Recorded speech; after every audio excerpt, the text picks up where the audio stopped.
My name is Major Dave Johnson, 121st Air Refueling Wing Team Commander for Rodeo 2007.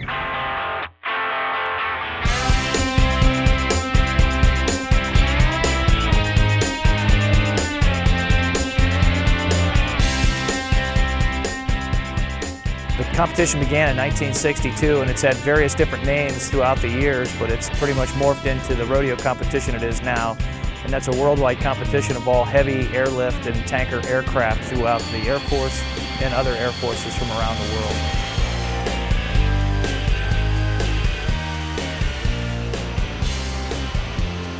The competition for the 121st Air Refueling Wing had three separate sub-teams. It would be the Security Forces, Maintenance Personnel, and Operations Personnel. The Security Forces team consisted of three individuals, and they competed in three different events: a combat tactics course, a weapons course, and then also an endurance course. The maintenance competition primarily consisted of three events: a pre-flight inspection, a refueling inspection, as well as a post-flight inspection. From the time we landed till the time the competition ended, the maintenance team was under inspection. Anytime they were on the flight line around the jet, they were being evaluated. The operations personnel, the air crew, they had two primary events, which was two flights, and then they also did a cargo load. The two flights very intense in nature, where every knot, every change in airspeed was a possible point deduction, every change in altitude could be a possible deduction, every second was a deduction. So the entire competition for all events was very intense, very competitive, and you go up against the best of the best in the entire world. So it's quite an exciting competition, but at the same time, you work for 90 days to prep for this competition, and you're glad when it's over and hopefully victorious like we were this time.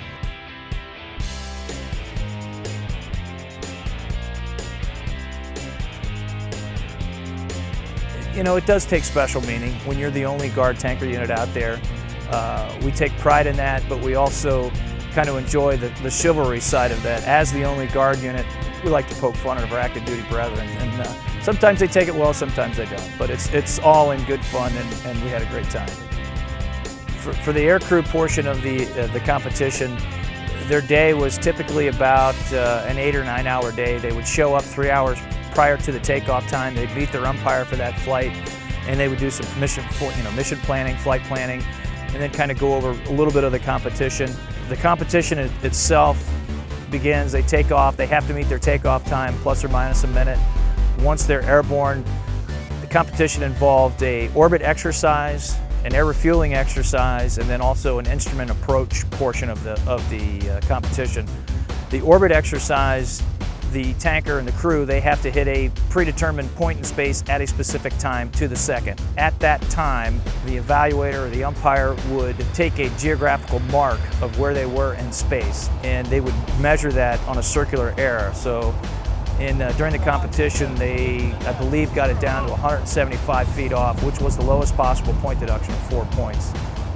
As soon as they finished the orbit exercise, they would do another turn in space and plan slow to or speed up to air refueling speed for their mated receiver, which we had a KC-10 for both receivers.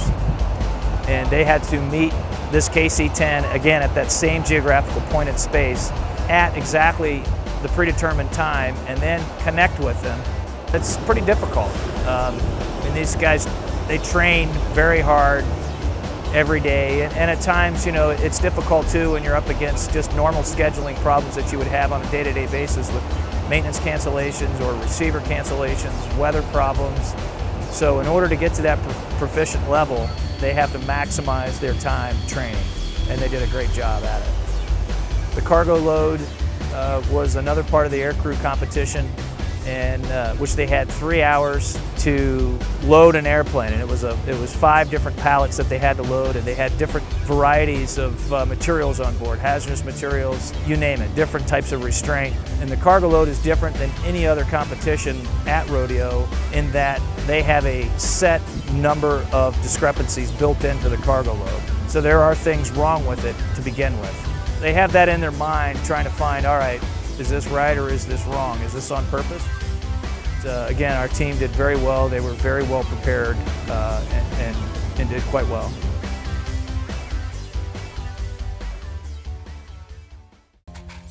Tech Sergeant Stephen G. Root, and I was the maintenance team chief for Rodeo. I was really amazed at how big it was. There was 48 other units there. A lot of airplanes, big airplanes, mostly cargo and air refueling. It's competition between all of the aircraft. So you have a competition between the 135s, between the KC-10s, etc. But then you have an overall trophy also, a couple of them actually.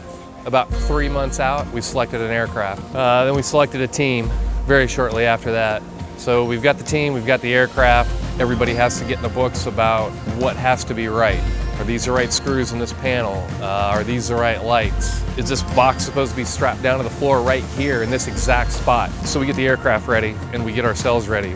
There's a couple of different inspections that we do while we're out there. So we get into the book and find out exactly what has to be done for this inspection. Do we need to do any other inspections to go along with that inspection? It was just unbelievably deep. I couldn't believe that. It took 3 months to get a team and an airplane together to do 2 inspections on our part.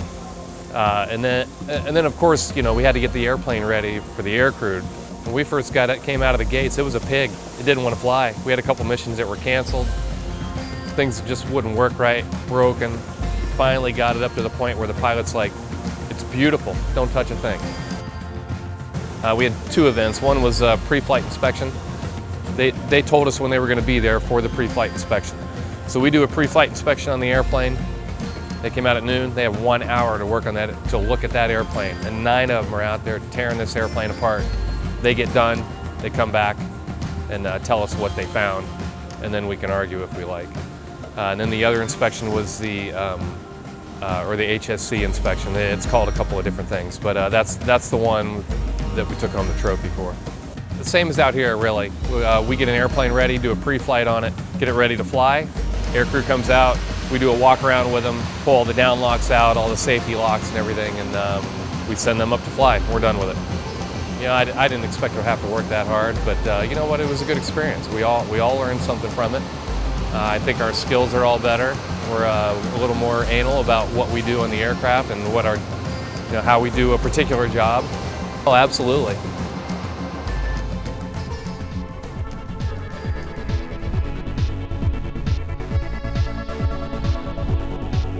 I'm Tech Sergeant Brian Brining with the 121st Security Forces Squadron.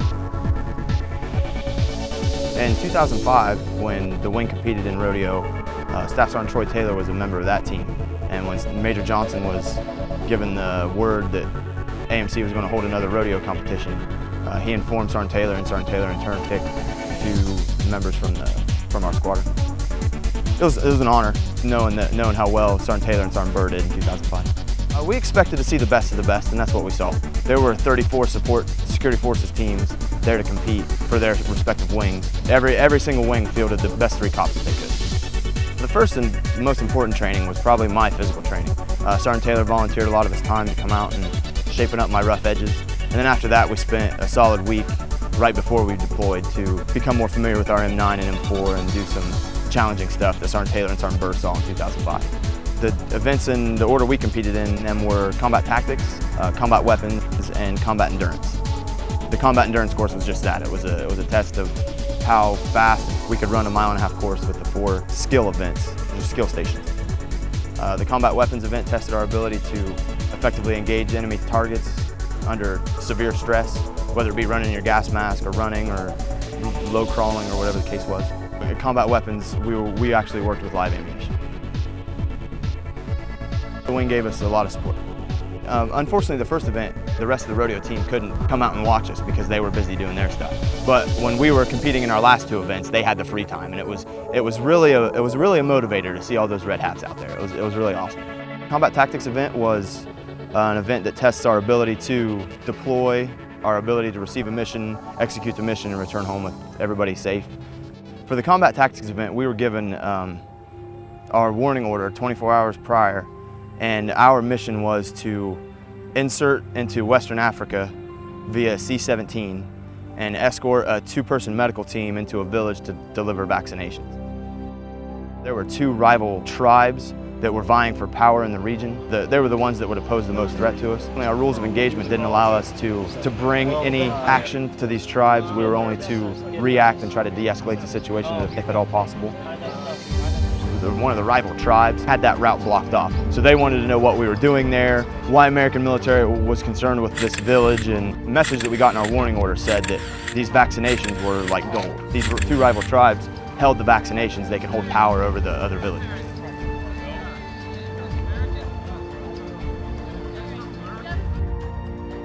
How long is the wait usually? But like I said, our most important mission was to get those vaccines into the tent, get them signed in so the Red Cross representative that was at the village could distribute them to the villagers.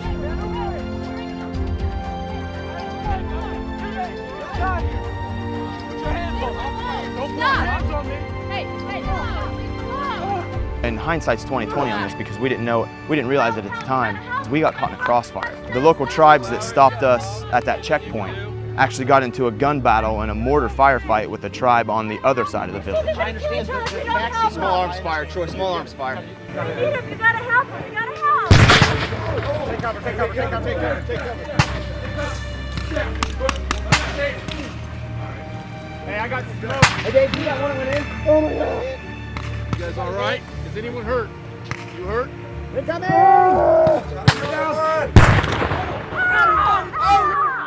And then to check our own selves, make sure we're all good to go and we all have all of our equipment and we have enough ammo to sustain a firefight if we have to. We wanted to get out of any type of impact area as quickly as possible. And the last place that we left was, which we call our initial rally point, was the vehicle. When the vehicle dropped us off about 150 meters away from the village, we were heading back to that location.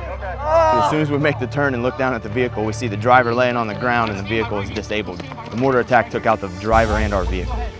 We had to get back to the bird on foot. And the most dangerous place to be when bullets are flying is on the ground with your feet. We stopped and we reorganized. Sergeant Taylor's leadership and ability to see the whole picture slowed us down, stopped us. We formulated another small little plan, but just so we were all on the same page.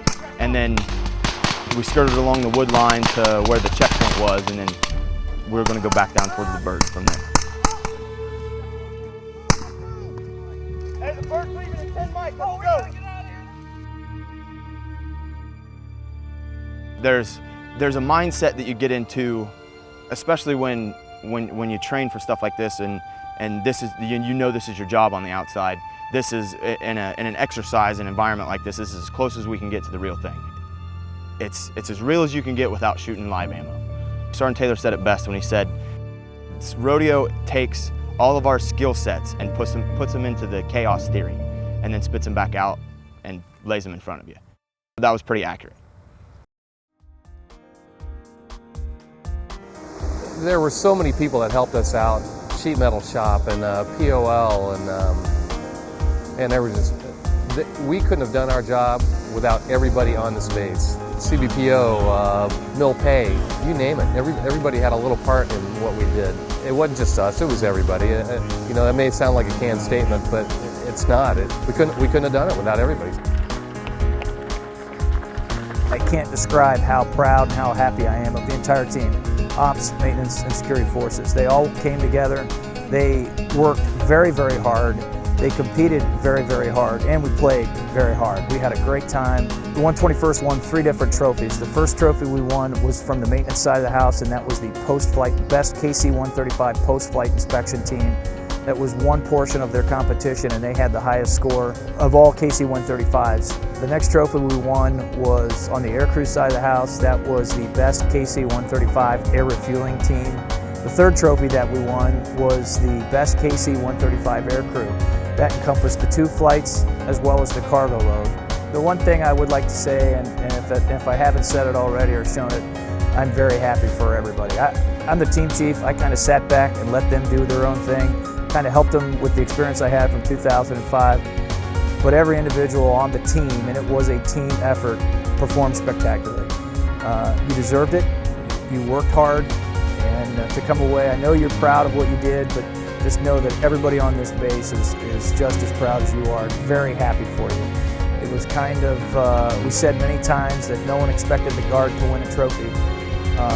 We went out, we knew we were up against some obstacles, and you faced those obstacles and you proved them wrong. You did a fantastic job, and I thank you.